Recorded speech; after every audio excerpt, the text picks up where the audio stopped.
শতদ্রু দত্তর উদ্যোগে কলকাতা ঘুরে গেছেন ব্রাজিলের বিশ্বকাপজয়ী অধিনায়ক কাফু, আর্জেন্টিনার এমিলিয়ানো মার্টিনেজ ও ব্রাজিলের রোনালদিনহো।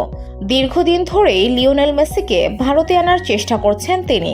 এবার বুঝি সফলও হতে যাচ্ছেন বিখ্যাত এই ক্রীড়া সংগঠক। শুক্রবার ফেসবুকে এক পোস্টে শতদ্রু ইঙ্গিত দিয়েছেন আর্জেন্টিনার হয়ে বিশ্বকাপ জেতা সুপারস্টার মেসি আসছেন। তবে কবে নাগাদ তিনি আসছেন বা আসছেন কিনা তা এখনো নিশ্চিত নয়। বাংলাদেশের খুব কাছে এসে ঘুরে যাওয়া মেসি কি ঢাকাতেও আসবেন তা এখনো জানা যায়নি। ধুলো, ময়লা ও ক্ষতিকর ধূলিকণা থেকে নিমিষেই মুক্তি দেয় চৌধুরী এয়ার পিউরিফায়ার। এর শক্তিশালী সাকশন ঘরের কোনায় কোনায় লুকিয়ে থাকা সকল ধুলা টেনে ফিল্টার করে এবং বের করে আনে নির্মল ও স্বাস্থ্যকর হাওয়া। ক্রীড়া সংগঠক শতদ্রু আগেই জানিয়েছিলেন 2025 সালের শুরুর দিকে মেসিকে ভারতে আনার চেষ্টা করবেন।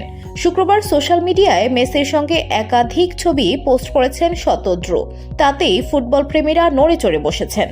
ভারতের একাধিক গণমাধ্যম অবশ্য জানিয়েছে আগামী বছরের শুরুর দিকে আসবেন মেসি। কলকাতায় থাকবেন 3 দিন।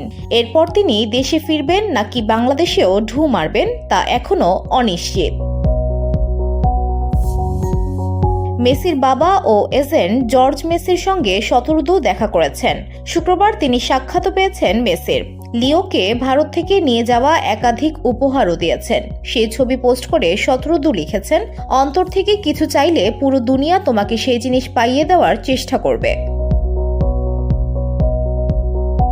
মেসি যে কলকাতা বা ভারতে আসছেনই তা নিশ্চিত করে বলার মতো কোনো ইঙ্গিত নেই শতদ্রুর পোস্টে। এলেও ঠিক কবে তিনি আসছেন, তার সফরসূচি কি হবে বা তিনি কি একা আসবেন নাকি পুরো দল, সবটাই এখনো অস্পষ্ট। VOD Bangla news desk.